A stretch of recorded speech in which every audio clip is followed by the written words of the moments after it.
Good morning મિત્રો. રાજપૂત સાહેબ બીએના લેક્ચરમાં ફરી એકવાર આપ સૌનું હાર્દિક સ્વાગત કરે છે. આજે આપણે બે પ્રશ્નો શીખવાના છે: વ્યવસ્થા તંત્રનો અર્થ અને લક્ષણો તેમજ આદર્શ વ્યવસ્થા તંત્રની પ્રક્રિયા કે તબક્કા અથવા વિધિ કે રચના. પણ એ પહેલા એક નાનકડી પ્રાર્થના દ્વારા આપણે આપણા લેક્ચરની શરૂઆત કરીશું.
પહેલો પ્રશ્ન: વ્યવસ્થા તંત્રનો અર્થ આપી તેના લક્ષણો જણાવો.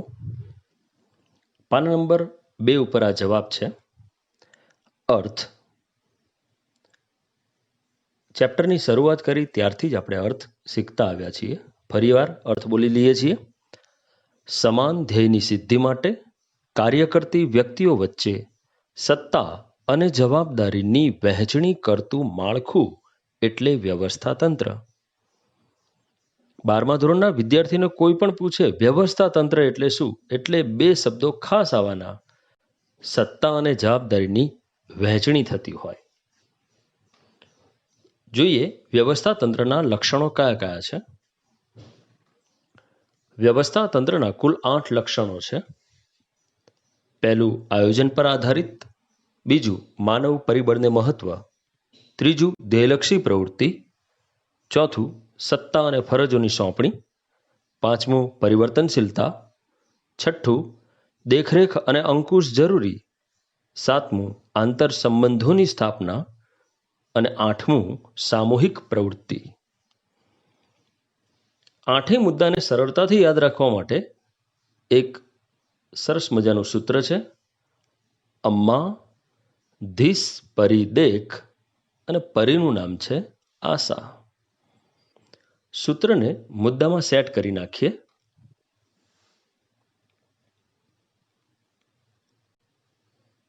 જોઈએ. અ આયોજન પર આધારિત, મા માનવ પરિબળને મહત્વ, ધી ધ્યેયલક્ષી પ્રવૃત્તિ, સત્તા અને ફરજોની સોંપણી, પરિવર્તનશીલતા, દેખરેખ અને અંકુશ જરૂરી, આ આંતર સંબંધોની સ્થાપના અને સામૂહિક પ્રવૃત્તિ. મિત્રો, એક બાબત તમે જોઈ હશે કે કોઈ પણ પહેલો પ્રશ્ન છે એ ચેપ્ટરમાં સૌથી છેલ્લે ચાલે છે. અહીંયા પણ આ વ્યવસ્થા તંત્રના લક્ષણો એ પહેલો પ્રશ્ન છે. તેમ છતાં ઘણા બધા પ્રશ્નો ચાલી ગયા પછી ચાલે છે. એનું કારણ જે કે ઘણા બધા વ્યવસ્થા તંત્ર આપણે શીખી ગયા છીએ. રૈખિક, કાર્યાનુસાર, શ્રેણિક. હવે એના ખાલી લક્ષણો જ જાણવાના છે. એટલે એવા મોટા પ્રશ્નો શીખી ગયા હોય તો નાના નાના લક્ષણો ઝડપથી યાદ રહી જાય.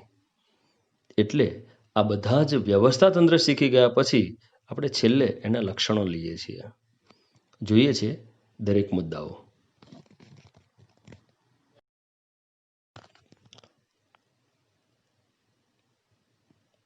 લક્ષણોને જોવા માટે ઉપર એક ચિત્ર આપેલું છે. આમ તો બે ચિત્રો છે, એક રૈખિક વ્યવસ્થા તંત્ર અને બીજું કાર્યાનુસાર વ્યવસ્થા તંત્ર જોવા મળે છે. આ લક્ષણો શીખવા હોય તો ઉપરના બે વ્યવસ્થા તંત્રોના માત્ર ચિત્ર જોશો અને તમને લક્ષણોના મુદ્દાની અંદરનું પણ ખબર પડી જશે.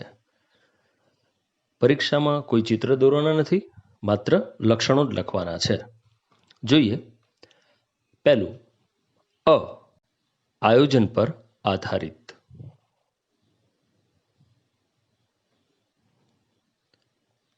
આયોજકોએ ઘડેલ યોજનાને અમલમાં મૂકવા વ્યવસ્થા તંત્ર ગોઠવવામાં આવે છે. આયોજન દ્વારા ધ્યેય, નીતિ નક્કી થાય છે અને તેને પાર પાડવા વ્યવસ્થા તંત્ર રચાય છે. આમ વ્યવસ્થા તંત્ર આયોજન પર આધારિત છે. સંચાલનનું પહેલું કાર્ય આયોજન છે, જ્યારે બીજું કાર્ય વ્યવસ્થા તંત્ર છે. એટલે આયોજનમાં જે યોજના ઘડી હોય તેને પાર પાડવા માટે વ્યવસ્થા તંત્ર બનાવવામાં આવે છે. આમ વ્યવસ્થા તંત્ર આયોજન પર આધારિત છે. બીજું, વ્યવસ્થા તંત્રનું લક્ષણ છે માનવ પરિબળને મહત્વ. ઉપરના બે વ્યવસ્થા તંત્રને જુઓ. માનવ પરિબળને આ વ્યવસ્થા તંત્ર મહત્વ આપે છે, કારણ કે વ્યવસ્થા તંત્રમાં સત્તા અને જવાબદારીની વહેંચણી થાય તો એ માણસો વચ્ચે જ થઈ શકે, એકમમાં કામ કરતા કર્મચારીઓ વચ્ચે થઈ શકે. જોઈએ, વ્યવસ્થા તંત્રની રચનામાં માનવી કેન્દ્ર સ્થાને છે, કારણ કે માનવીઓને કાર્યો, ફરજો અને સત્તાની વહેંચણી કરવામાં આવે છે. આથી વ્યવસ્થા તંત્રની સફળતાનો આધાર માનવી પર જ છે. ત્રીજું, ધ્યેયલક્ષી પ્રવૃત્તિ. લક્ષ્ય એટલે સિદ્ધ કરતી અને ધ્યેય એટલે ધ્યેય. ધંધાના ધ્યેયને સિદ્ધ કરતી આ પ્રવૃત્તિ છે. જોઈએ પોઈન્ટની અંદર,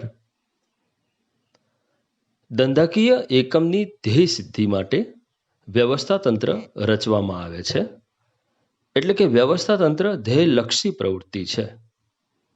એકમના મુખ્ય ધ્યેય અને ગૌણ ધ્યેય આ બંનેને પાર પાડવા માટે વ્યવસ્થા તંત્ર મદદરૂપ બને છે.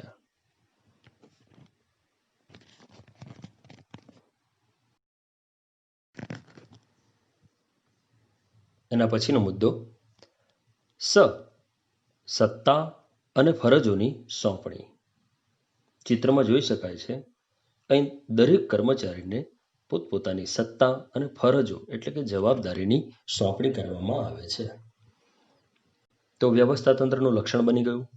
જોઈએ મુદ્દાની અંદર, વ્યવસ્થા તંત્ર સમાન ધ્યેય માટે પ્રવૃત્ત થયેલા વ્યક્તિઓ વચ્ચે સત્તા અને જવાબદારીની સોંપણી કરે છે. વ્યવસ્થા તંત્ર પરથી જ દરેક કર્મચારી અને અધિકારીઓની પોતાની જવાબદારી તેમજ સત્તા સ્પષ્ટ થાય છે. આમ જવાબદારીને અનુરૂપ સત્તાની સોંપણી વ્યવસ્થા તંત્ર દ્વારા જ થાય છે. ચિત્રમાં જોઈ શકાય, દરેક અધિકારી કે દરેક કર્મચારીને કોઈક ને કોઈક સત્તા અને ફરજો એટલે કે જવાબદારી સોંપાય છે. પાંચમું લક્ષણ, એટલે કે પરિવર્તનશીલતા. સમય સંજોગો અનુસાર વ્યવસ્થા તંત્ર અને એમાં કામ કરતા કર્મચારીઓની સત્તા અને જવાબદારીમાં ફેરફાર પણ કરવામાં આવે છે. જોઈએ મુદ્દાની અંદર, વ્યવસ્થા તંત્રમાં વિભાગોની રચના દરેક ધંધાકીય એકમ પોતાની જરૂરિયાત ધ્યાનમાં રાખીને પરિબળોની પૂર્વ વિચારણા કર્યા પછી જ કરે છે. જો જરૂરિયાત અને પરિબળોમાં ફેરફાર થાય તો વ્યવસ્થા તંત્રમાં પણ તે મુજબ ફેરફાર કરવા પડે છે. તેથી તેને પરિવર્તનશીલ પ્રવૃત્તિ કહે છે. ઉપરના એક ચિત્રમાં ઉદાહરણ જોઈ લઈએ. દાખલા તરીકે ખરીદ વિભાગમાં વધારે માણસો કે વધારે મજૂરોની જરૂર છે, તો પછી ઉત્પાદન વિભાગ કે વેચાણ વિભાગના જે કંઈ હાથ નીચેના મજૂરો છે, કામદારો છે, એમને ખરીદ વિભાગમાં મૂકી દેવામાં આવશે. થોડું વ્યવસ્થા તંત્ર બદલાઈ જશે. આમ વ્યવસ્થા તંત્ર પરિવર્તનશીલ છે. છઠ્ઠો મુદ્દો, દેખરેખ અને અંકુશ જરૂરી. વ્યવસ્થા તંત્રની સફળતાનો આધાર યોગ્ય વ્યક્તિને યોગ્ય કામની સોંપણી અને યોગ્ય સમયે તે કાર્ય પૂર્ણ થવા પર રહેલો છે. આ માટે તેના પર દેખરેખ અને અંકુશ રાખવો જરૂરી બને છે. ઉપર જે કોઈ અધિકારીઓ છે એ પોતપોતાના હાથ નીચેના કર્મચારીઓના કાર્ય ઉપર સતત દેખરેખ રાખશે, સતત એના પર અંકુશ રાખશે. જોઈએ એના પછીના મુદ્દાઓ.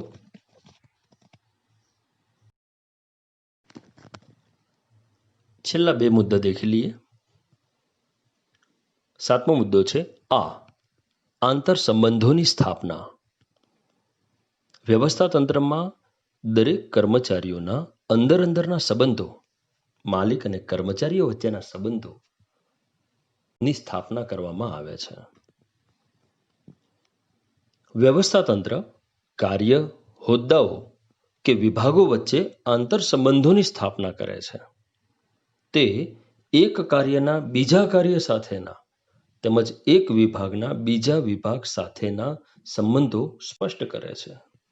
દરેકને ખબર હોય મારો માલિક કોણ છે, મને હુકમ કોણ આપી શકે. દરેક અધિકારીને પણ ખબર હોય હું કયા કર્મચારીને કે મજૂરને હુકમ આપી શકું.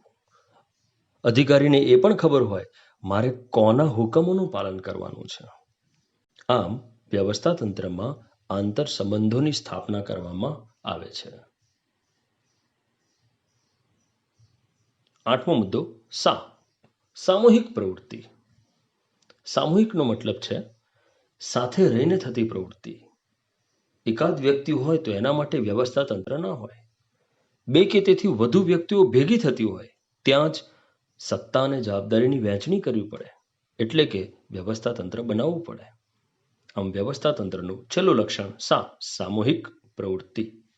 જોઈએ મુદ્દાની અંદર. જ્યારે 2 કે તેથી વધુ વ્યક્તિઓ કોઈ ચોક્કસ ધ્યેય સિદ્ધ કરવા કાર્ય કરે છે ત્યારે વ્યવસ્થા તંત્ર આવશ્યક બને છે. સામૂહિક કાર્યોને નિશ્ચિત ધ્યેય તરફ દોરી જવા વ્યવસ્થા તંત્ર આવશ્યક છે.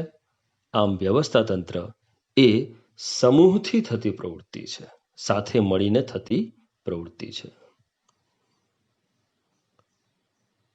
આમ ઉપયુક્ત લક્ષણો ઉપરાંત વ્યવસ્થા તંત્ર એક વહીવટી માળખું પણ છે, ધંધાકીય એકમનું માળખું પણ છે. સત્તા, જવાબદારી અને શ્રમ વિભાજનનું કાર્ય કરે છે. સહકારથી થતી પ્રવૃત્તિ પણ છે. ટૂંકમાં વ્યવસ્થા તંત્રના લક્ષણો શીખવા હોય તો એનું સૂત્ર એકવાર ફરીવાર યાદ કરી લઈએ. અમ્મા, ધીસ, પરી, દેખ અને પરીનું નામ છે સા.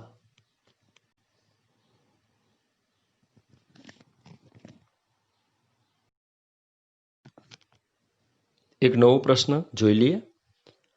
આદર્શ વ્યવસ્થા તંત્રની પ્રક્રિયાના તબક્કા જણાવો અથવા વ્યવસ્થા તંત્રનો અર્થ આપી તેની રચના સમજાવો. પેમ્પલેટના પાના નંબર 2 ઉપર જોઈએ એનો જવાબ. સૌથી પહેલા એનો અર્થ. એક અર્થ તો આપણને આવડે જ છે. સમાન ધ્યેયની સિદ્ધિ માટે કાર્ય કરતી વ્યક્તિઓ વચ્ચે સત્તા અને જવાબદારીની વહેંચણી કરતું માળખું એટલે વ્યવસ્થા તંત્ર. બીજો એક અર્થ, સંચાલકોએ નક્કી કરેલ નીતિના અમલ માટે ઘડવામાં આવેલ વહીવટીય માળખાને વ્યવસ્થા તંત્ર કહે છે. સંચાલકોએ જે કંઈ નીતિ નક્કી કરી હશે આયોજનની અંદર, એને પાર પાડવા માટે જે વહીવટીય માળખું કે આકૃતિ બનાવવામાં આવે એને વ્યવસ્થા તંત્ર કહેવાય. જોઈએ વ્યવસ્થા તંત્રની રચનાના તબક્કા અથવા તો એની વિધિ. કુલ 7 તબક્કા છે. આ 7 તબક્કામાંથી પસાર થઈ જઈએ ત્યારે આપણા ધંધાકીય એકમમાં એક વ્યવસ્થા તંત્ર બને. એ પછી રૈખિક વ્યવસ્થા તંત્ર પણ હોઈ શકે કે કાર્યાનુસાર વ્યવસ્થા તંત્ર પણ હોઈ શકે. આ એના પગથિયા છે. એટલે સૌથી પહેલો પોઈન્ટ સૌથી નીચે છે. જોઈએ વ્યવસ્થા તંત્રની રચના અથવા તબક્કા. પહેલો, હેતુઓની સ્પષ્ટતા. બીજું, કાર્યોની યાદી તૈયાર કરવી. ત્રીજું, કાર્યોનું વિભાગીકરણ કરવું. ચોથું, વિભાગીય હોદ્દા અને હોદ્દાની લાયકાતો નક્કી કરવી. પાંચમું, સત્તા અને ફરજોની સોંપણી. છઠ્ઠું, આંતર સંબંધોની સ્થાપના કરવી. અને સાતમું, વ્યવસ્થા તંત્રનો નકશો તૈયાર કરવો. આમાં બધા તબક્કા પૂરા થઈ જશે અને છેલ્લો તબક્કો આવશે વ્યવસ્થા તંત્રનો નકશો તૈયાર કરવો. ત્યારે આપણી પાસે આખું એક વ્યવસ્થા તંત્ર બની ગયેલું હશે. બધા જ તબક્કાઓ ક્રમશઃ આવવા જોઈએ. એટલે કે પહેલો તબક્કો હેતુઓની સ્પષ્ટતા છે, તો બીજો તબક્કો કાર્યોની યાદી જ આવવો જોઈએ. ત્યાં પછી વિભાગીય હોદ્દા અને હોદ્દાની લાયકાતો વાળો મુદ્દો ન આવવો જોઈએ. એટલે દરેક પ્રશ્નના દરેક મુદ્દા એ ક્રમશઃ બનવા જોઈએ. ફરી એકવાર, દરેક પ્રશ્નોના નહીં, પણ જ્યારે કોઈ રચના અથવા તબક્કા આવે ત્યારે એના મુદ્દા એ ક્રમશઃ બનવા જરૂરી છે.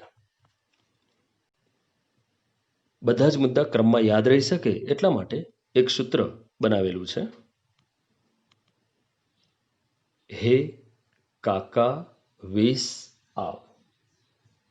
20 કાકા છે, બોલાવીએ છીએ આપણા ઘરે, હે કાકા 20 આવ. સૂત્રને સેટ કરી નાખીએ.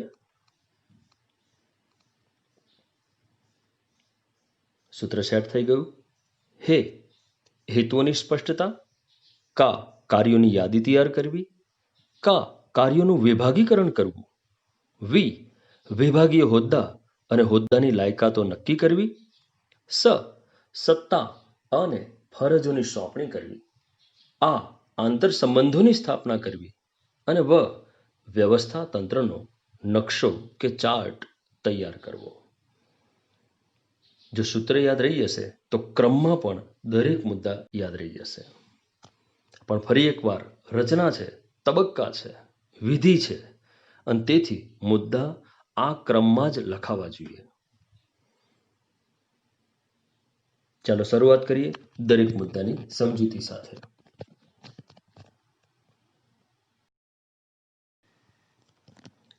વ્યવસ્થા તંત્ર, એના તબક્કાઓ.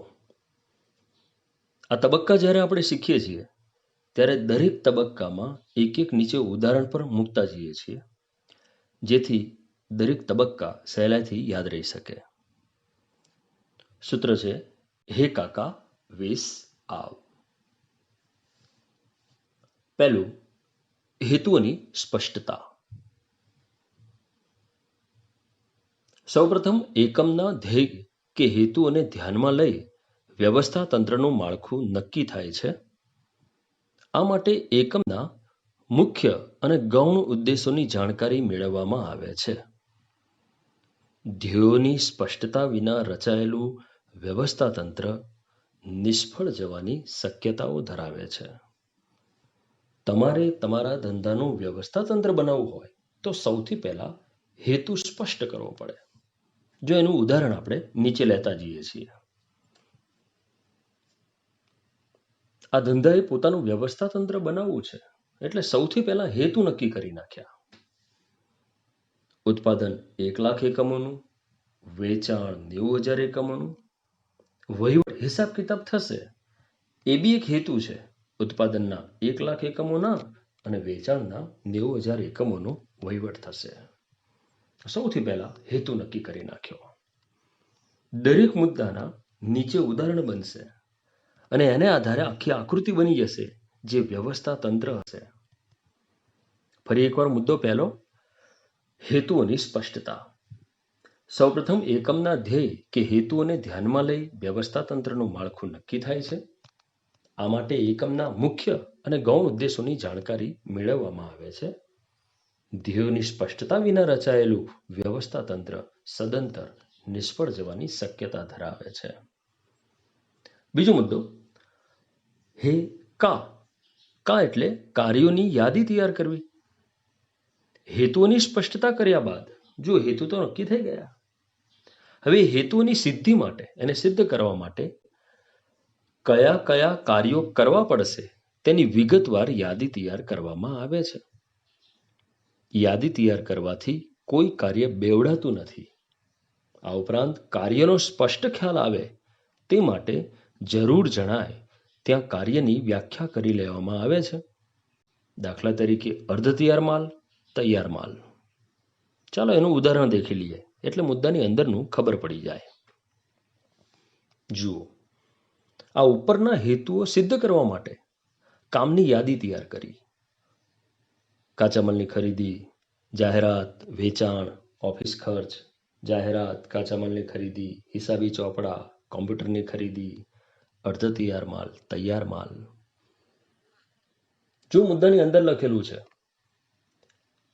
કાર્યોની યાદી તૈયાર કરવાથી કોઈ કાર્ય બેવડાતું નથી, બે વાર ના થાય. અહીં બે વાર કાર્ય એક આવતું હતું, કાચા માલની ખરીદી, જાહેરાત, તો ખબર પડી ગઈ, એને આપણે ચેકી નાખ્યું. એટલે હવે કુલ 8 જ કાર્યો કરવા પડશે. અંદર બીજું એક વાક્ય પણ મહત્વનું લખેલું છે, કાર્યનો સ્પષ્ટ ખ્યાલ આવે તે માટે જરૂર જણાય ત્યાં કાર્યની વ્યાખ્યા કરી લેવામાં આવે. દાખલા તરીકે અર્ધ તૈયાર માલ એટલે શું, તૈયાર માલ એટલે શું એ ખબર ન હોય તો અત્યારથી જ કર્મચારીને તેની વ્યાખ્યા સ્પષ્ટ કહી દેવામાં આવે. દાખલા તરીકે બોર્ડ ઉપર દાખલો ગણેલો કે ચોકના લીટા સાફ કરવા માટે ડસ્ટર બનાવવામાં આવે છે. ડસ્ટર બનાવતી કંપની હોય તો એ 2 પ્રકારના માલ બનાવે, અર્ધ તૈયાર માલ અને તૈયાર માલ. સરસ મજાનું એનું કટિંગ કરવામાં આવે પ્લાયનું, પણ એની પાછળ રૂ ચોંટાડવામાં ન આવે, તો ત્યાં સુધી અર્ધ તૈયાર માલ છે. આ વ્યાખ્યા સ્પષ્ટ કરી લેવામાં આવે કર્મચારીઓની વચ્ચે, અને એની નીચે જ્યારે રૂ લગાવવામાં આવે ત્યારે એ તૈયાર માલ છે. આ કંપનીને બહારની કેટલીક કંપનીઓ દ્વારા અર્ધ તૈયાર માલનો પણ ઓર્ડર મળતો હોય, ત્યારે પહેલેથી જો વ્યાખ્યા સ્પષ્ટ હશે તો કંપનીના માણસોને ખાલી એટલું જ કહી દેવામાં આવે, અઠવાડિયામાં 200 અર્ધ તૈયાર માલ બનાવવાના છે. દરેક મજૂરને ખબર પડી જશે કે ડસ્ટર બનાવવાનું છે પણ નીચે રૂ લગાવવાનું નથી. વળી કેટલીક વાર તૈયાર માલનો ઓર્ડર મળે, 500 તૈયાર માલ બનાવી નાખો. દરેક કર્મચારીને ખબર પડી જશે કે ડસ્ટર બનાવવાનું છે પણ નીચે રૂ પણ લગાવવાનું છે. આમ કાર્યોની યાદી તૈયાર કરવામાં આવે છે. કેટલાક અઘરા કાર્યો હોય તો એની સ્પષ્ટ વ્યાખ્યા કરી લેવામાં આવે છે. તો 2 મુદ્દા પૂરા થયા, હેતુઓની સ્પષ્ટતા, બીજું કાર્યોની યાદી તૈયાર કરવી. હવે જોઈએ એના પછીનો મુદ્દો.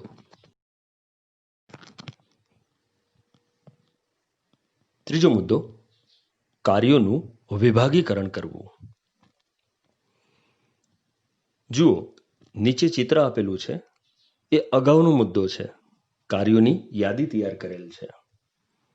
હવે દરેક કાર્યને વિભાગ અનુસાર વહેંચી નાખવામાં આવશે. મુદ્દામાં લખેલું છે, કાર્યોની યાદી તૈયાર કર્યા બાદ એક સરખા કાર્યોનું જૂથ બનાવી કાર્યોના વિભાગ પાડવામાં આવે છે. દાખલા તરીકે ઉત્પાદન વિભાગ, વેચાણ વિભાગ, વહીવટી વિભાગ વગેરે. વિભાગીકરણ કરવાથી જે તે વિભાગના નિષ્ણાંત અધિકારીઓની શક્તિનો પૂરેપૂરો લાભ મેળવી શકાય છે. ઉત્પાદન પદ્ધતિ અનુસાર, કાર્ય અનુસાર, ભૌગોલિક વિસ્તાર પ્રમાણે પણ વિભાગીકરણ થઈ શકે છે. જોઈએ ઉદાહરણો કેવી રીતે બની શકે. જુઓ, બીજો મુદ્દો હતો કાર્યોની યાદી. હવે ત્રીજો મુદ્દો કામનું વિભાગીકરણ કર્યું. એક સરખા કાર્યો એના જૂથ બનાવી અલગ અલગ વિભાગમાં વહેંચી દીધા.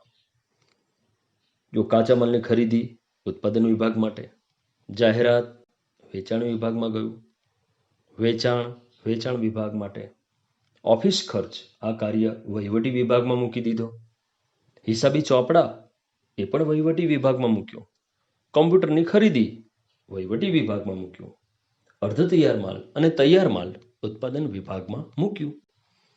આમ કામનું વિભાગીકરણ કર્યું. એના પછીનો મુદ્દો ચોથો મુદ્દો વિભાગીય હોદ્દા અને હોદ્દાની લાયકાતો નક્કી કરવી. વિભાગીકરણ નક્કી કર્યા બાદ નીચે ત્રીજા મુદ્દામાં વિભાગીકરણ કરી નાખ્યું. કામને અલગ અલગ વિભાગમાં વહેંચી દીધા. આ વિભાગીકરણ નક્કી કર્યા બાદ દરેક વિભાગના કાર્યોની જવાબદારી સંભાળી શકે તેવા એક હોદ્દો કે સ્થાન નક્કી કરવામાં આવે છે અને તેમાં લાયકાતવાળી વ્યક્તિઓની નિમણૂક કરવામાં આવે છે. દાખલા તરીકે જુઓ, નીચે 3 વિભાગ છે: ઉત્પાદન, વહીવટી અને વેચાણ વિભાગ. તો ઉત્પાદન વિભાગ માટે ઉત્પાદન અધિકારી, વેચાણ વિભાગ માટે વેચાણ અધિકારી, આ બધાની નિમણૂક કરવામાં આવે છે. વિભાગીય વડાના હાથ નીચેના હોદ્દાઓ નક્કી કરવાનું કાર્ય પણ આ તબક્કે કરવામાં આવે છે. ઉદાહરણથી સમજી લઈએ. જુઓ, દરેક વિભાગ માટે અલગ અલગ અધિકારીઓ. મુદ્દાની અંદર તો એક અધિકારી જ મૂકેલા છે દરેક વિભાગમાં, પણ આપણને ખબર છે આપણા રૈખિક વ્યવસ્થા તંત્રમાં દરેક વિભાગ માટે 2 અધિકારી મૂકી દીધા.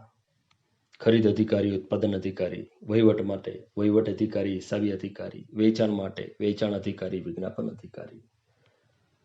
હવે છેલ્લું વાક્ય જુઓ, હાઇલાઇટ સાથે છે: વિભાગીય વડાના હાથ નીચેના હોદ્દાઓ નક્કી કરવાનું કાર્ય પણ આ તબક્કે કરવામાં આવે છે. વિભાગીય વડા એટલે આ બધા અધિકારીઓ, એના હાથ નીચેના હોદ્દાઓ નક્કી કરવા એટલે કારકુન, સુપરવાઇઝર, કારકુન, સેલ્સમેન, કર્મચારીઓ. આ બધા હોદ્દાઓ નક્કી કરવાનું કામ પણ આ તબક્કે થઈ જાય છે. ફરીવાર મુદ્દો ચોથું, વિભાગીય હોદ્દા અને હોદ્દાની લાયકાતો નક્કી કરવી. વિભાગીકરણ નક્કી કર્યા બાદ દરેક વિભાગના કાર્યોની જવાબદારી સંભાળી શકે તેવા એક હોદ્દો કે સ્થાન નક્કી કરવામાં આવે છે અને તેમાં લાયકાતવાળી વ્યક્તિઓની નિમણૂક કરવામાં આવે છે. દાખલા તરીકે ઉત્પાદન વિભાગ માટે ઉત્પાદન અધિકારી, વેચાણ વિભાગ માટે વેચાણ અધિકારી. સાથે સાથે આ તબક્કામાં વિભાગીય વડાના હાથ નીચેના હોદ્દાઓ નક્કી કરવાનું કાર્ય પણ આ તબક્કે કરવામાં આવે છે. દરેક મુદ્દાઓના નીચેના ઉદાહરણ ઉપરથી મુદ્દાની અંદરનું બહુ સરળતાથી યાદ રહી જશે. ધીરે ધીરે આપણું વ્યવસ્થા તંત્ર બનતું જાય છે. જોઈએ એના પછીનો 5મો મુદ્દો.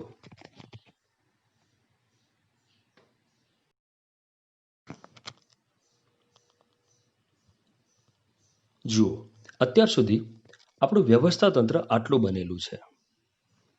જોઈએ 5મો મુદ્દો, સત્તા અને ફરજોની સોંપણી. ચોથો મુદ્દો હતો વિભાગીય હોદ્દા અને હોદ્દાની લાયકાતો નક્કી કરવી, એટલે કે હોદ્દા પર લાયકાત ધરાવતી વ્યક્તિઓ મૂકી દીધા, જુદા જુદા અધિકારીઓ.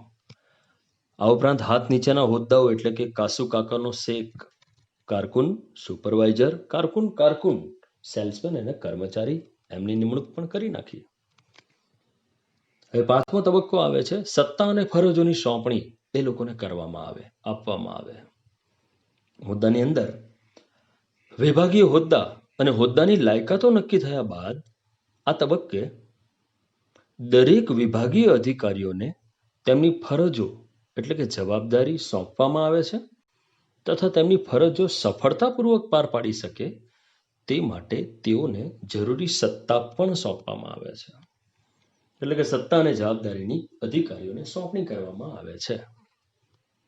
જુઓ ચિત્રની અંદર લાલ કલરનો એરો ક્યાંક સત્તાને જવાબદારી આપતો હશે. અહીંયા જુઓ, દરેક અધિકારી અને પોતપોતાના વિભાગની સત્તા અને જવાબદારી આપવામાં આવે છે. છઠ્ઠો મુદ્દો આ આંતર સંબંધોની સ્થાપના કરવી. અંદરના સંબંધો સ્થપાય, જેમાં કોણ ઉપરી અધિકારી, કોણ હુકમો આપે, કોણ એનું પાલન કરે, કોણ હાથ નીચેનો કર્મચારી એટલે કે તાબેદાર, આ બધું હવે નક્કી થશે. જોઈએ મુદ્દાની અંદર જુદા જુદા વિભાગીય અધિકારીઓને સત્તા અને ફરજોની સોંપણી કર્યા પછી જુદા જુદા વિભાગો અને કર્મચારીઓ વચ્ચે આંતર સંબંધો સ્પષ્ટ કરવામાં આવે છે, જેમાં કોણ ઉપરી અધિકારી, કોણ તાબેદાર, કોણ હુકમો આપશે તે નક્કી થાય છે. આમ હોદ્દાઓ અને કર્મચારીઓ વચ્ચે સંબંધોની સ્પષ્ટતા થાય છે, જેથી મતભેદો ઘટે, ઝઘડાઓ ઘટે. જો નીચે આકૃતિ દ્વારા જરા સમજી લઈએ, ઉદાહરણમાં કંઈક વધારો થશે. સંચાલક મંડળ, જનરલ મેનેજર. અંદરના સંબંધો સ્પષ્ટ થઈ જશે. દરેકને ખબર પડશે મારો ઉપરી કોણ છે, દરેકને ખબર પડે મારો તાબેદાર કોણ છે. તાબેદાર એટલે કે હાથ નીચે કામ કરનાર કર્મચારી. હું કોને હુકમ આપી શકીશ, મારે કોના હુકમનું પાલન કરવું, આ બધા જ આંતર સંબંધો સ્પષ્ટ થઈ જશે. ધીરે ધીરે જો તમે જોયું હોય તો આખું વ્યવસ્થા તંત્ર બનતું ગયું, બની જ ગયું. જોઈએ હવે છેલ્લો મુદ્દો, હે કાકા વીસ આ વ. વ એટલે છેલ્લો મુદ્દો હશે વ્યવસ્થા તંત્રનો ચાર્ટ કે નકશો તૈયાર કરવો. જોઈએ સાતમો મુદ્દો, વ્યવસ્થા તંત્રનો નકશો તૈયાર કરવો.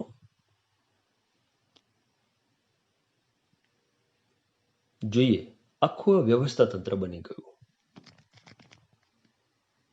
આંતર સંબંધોની સ્થાપના કર્યા પછી વ્યવસ્થા તંત્ર સાથે સંકળાયેલા તમામ અધિકારીઓ અને કર્મચારીઓને પોતાના સ્થાન અંગેની જાણકારી મળી રહે તે હેતુથી આકૃતિ સ્વરૂપે વ્યવસ્થા તંત્રનો ચાર્ટ કે નકશો તૈયાર કરવામાં આવે છે અને આ વ્યવસ્થા તંત્રનો નકશો નોટિસ બોર્ડ પર મૂકવામાં આવે છે, જેથી દરેક કર્મચારી તેને જોઈ શકે અને પોતાનું સ્થાન જાણી શકે.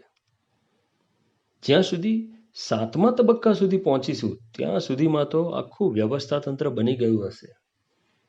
હવે એનો ચાર્ટ અથવા તો નકશો એ ધંધાકીય એકમના નોટિસ બોર્ડ ઉપર મૂકી દઈશું, જેથી દરેક કર્મચારી આવશે.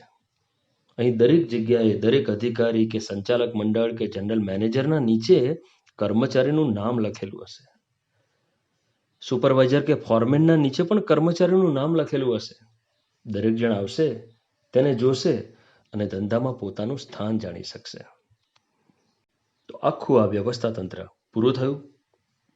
સૂત્ર હતું હે કાકા વીસ આવ. હે હેતુઓની સ્પષ્ટતા, કા કાર્યોની યાદી તૈયાર કરવી, હે કા કાર્યનું વિભાગીકરણ કરવું, વિભાગીય હોદ્દા અને હોદ્દાની લાયકાતો નક્કી કરવી, સત્તા અને ફરજોની સોંપણી કરવી, આ આંતર સંબંધોની સ્થાપના કરવી અને વ્યવસ્થા તંત્રનો નકશો તૈયાર કરવો. આખો જવાબ નીચે આપેલા ઉદાહરણ ઉપરથી ખબર પડી જશે.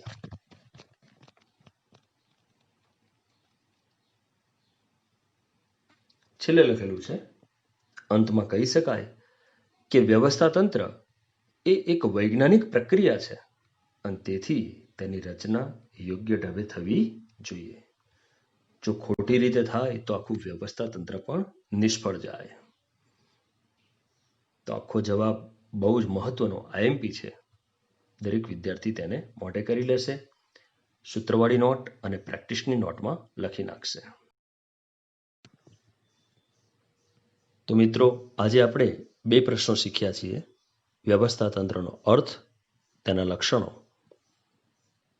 અને બીજો પ્રશ્ન, આદર્શ વ્યવસ્થા તંત્રની પ્રક્રિયા કે તબક્કા, વિધિ અથવા રચના.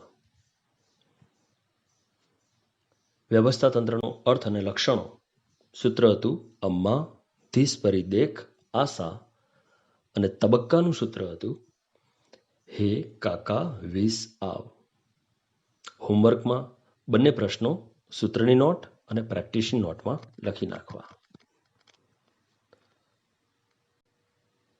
મિત્રો, ફરીવાર નવા લેક્ચરમાં નવા પ્રશ્ન સાથે મળીશું. ત્યાં સુધી રાજપૂત સાહેબના જય શ્રી કૃષ્ણ.